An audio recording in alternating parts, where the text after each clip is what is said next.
글로벌 경제의 정점에는 대중의 눈에 잘 보이지 않으면서 실제로는 막대한 영향력을 행사하는 인물들이 있습니다. 오늘 이야기할 월가의 살아있는 전설, 스탠리 드러켄밀러가 바로 그런 사람인데요. 그가 어떻게 그림자 연준 의장이라는 별명까지 얻게 됐는지 그 보이지 않는 권력의 실체를 지금부터 들여다보겠습니다. 이제 세계 경제에서 가장 강력하고 영향력 있는 인물을 지명할 때가 되었다. 바로 스탠리 드러켄밀러다. 파이낸셜 타임스의 평가입니다. 정말 도발적이죠? 현직 관료도 아닌 월가의 투자자 한 명이 어떻게 세계 경제에서 가장 강력한 인물로 꼽힐 수가 있었을까요? 이런 대담한 예측이 나온 배경에는 도널드 트럼프 전 대통령의 한 수가 있었습니다. 바로 케빈 워시를 차기 연준 의장으로 지명한 사건입니다. 이 지명 하나가 어떻게 스탠리 드러켄밀러라는 인물을 사실상의 그림자 의장으로 만들었는지 그 연결고리를 한번 따라가 보죠. 이야기를 제대로 이해하려면 먼저 스탠리 드러켄밀러가 어떤 인물인지 알아야 합니다. 그는 단순히 돈 잘 버는 투자자를 넘어서 시장의 흐름을 읽고 때로는 그 흐름을 직접 만들어내기까지 하는 금융계의 거물입니다. 여기서 핵심이 나옵니다. 그의 영향력은 본인이 직접 어떤 자리에 앉아서 나오는 게 아닙니다. 그가 수십 년에 걸쳐 아주 촘촘하게 쌓아올린 막강한 인적 네트워크, 바로 사람을 통해서 발휘되는 겁니다. 그렇습니다. 드러켄밀러의 힘은 그의 사람들에게서 나옵니다. 미국 경제의 심장부에서 일종의 권력의 삼각편대를 이루고 있는 핵심 인물들, 지금부터 한 명씩 살펴보겠습니다.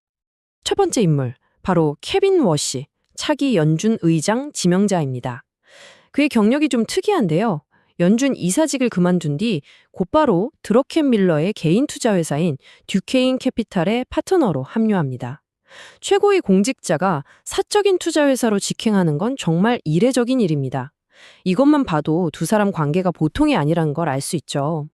두 번째 인물은 스콧 베선트, 미국 재무장관입니다. 그는 소로스 펀드 시절부터 30년 넘게 드러켄밀러와 인연을 맺어온 오랜 동료이자 후배입니다. 심지어 베선트가 독립해서 자기 헤지펀드를 차릴 때 드러켄밀러가 직접 종잣돈을 대주기도 했습니다. 이제 그림이 좀 그려지실 겁니다. 한 명은 통화정책의 수장인 연준 의장, 또 다른 한 명은 재정정책을 총괄하는 재무장관. 미국 경제를 움직이는 이 두 개의 핵심 축이 스탠리 드러켄밀러라는 단 한 사람을 통해 이렇게 연결되는 겁니다. 그런데 이 관계가 단순히 아는 사이, 직장 동료 수준이 아닙니다. 우리가 주목해야 할 건 이들의 관계가 얼마나 개인적이고 또 얼마나 끈끈한가 하는 점인데요. 어느 정도냐면 아버지와 아들 같다는 말까지 나올 정도입니다. 예를 들어 드러켄밀러와 워시는 버에 끊임없이 소통한다고 합니다. 소식통에 따르면 하루에 많게는 12번, 12번 이상 문자와 짧은 통화를 주고받는다는 겁니다. 이게 어느 정도인지 짐작이 되실 겁니다. 그래서 내부자들은 이 두 사람의 유대감을 딱 한마디로 이렇게 표현합니다. 아버지와 아들 같은 관계라고요. 이건 그냥 선후배, 멘토-멘티 관계를 훨씬 뛰어넘는 거의 절대적인 신뢰를 바탕으로 한 아주 깊은 인격적인 유대가 형성되어 있다는 뜻입니다. 심지어 드러켄밀러의 영향력은 이들의 생각하는 방식, 말하는 방식에까지 깊숙이 스며들어 있습니다. 워시나 베센트가 시장과 정책을 설명할 때 보면 마치 스탠의 언어로 말하는 것 같다는 평가가 나올 정도입니다. 쓰는 용어부터 시장을 분석하는 틀까지 드러켄밀러의 것을 그대로 복사한 것 같다는 거죠. 이런 상황에 대해 시장에서는 당연히 우려의 목소리가 나옵니다. 그럼 당사자인 드러켄밀러는 어떻게 생각할까요? 특히 케빈 워시가 너무 매파적 인물 아니냐는 비판에 대해 그가 내놓은 반론이 아주 흥미롭습니다. 시장에서 보는 케빈 워시는 한마디로 매파, 즉 늘 금리 인상만 주장하는 강경론자입니다. 그런데 드러켄밀러의 평가는 완전히 다릅니다. 워시는 그런 이념에 갇힌 사람이 절대 아니고 오히려 데이터에 따라서 언제든 입장을 바꿀 수 있는 아주 유연하고 실용적인 사람이라고 강력하게 변호합니다. 물론 그냥 말로만 하는 게 아닙니다. 구체적인 증거들을 제시하죠. 2008년 금융위기 때 금리 인하를 지지했고 팬데믹 초기에도 금리를 내려야 한다고 주장했습니다. 가장 결정적으로 2018년에 연준이 금리를 올리려고 할 때 자신과 함께 공개적으로 그건 아니다 라고 반대 기고문까지 썼다는 점을 강조합니다.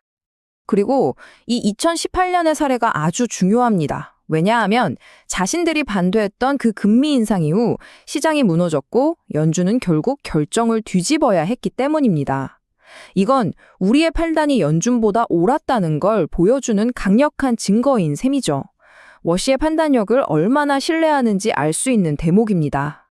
연준 의장 자리에 이 지구상에서 케빈 워시 말고는 단 한 명도 떠오르는 사람이 없다. 이것이 케빈 워시에 대한 드러켄 밀러의 최종 평가입니다. 그에게 워시는 그냥 적임자가 아니라 대체 불가능한 유일한 인물인 겁니다. 이처럼 강력한 신뢰와 네트워크로 묶여 있다면 이런 특별한 권력 구조가 미국 경제에 던지는 의미는 과연 무엇일까요? 마지막으로 여기에 따르는 잠재적인 위험과 우리에게 남겨진 질문들을 짚어보겠습니다.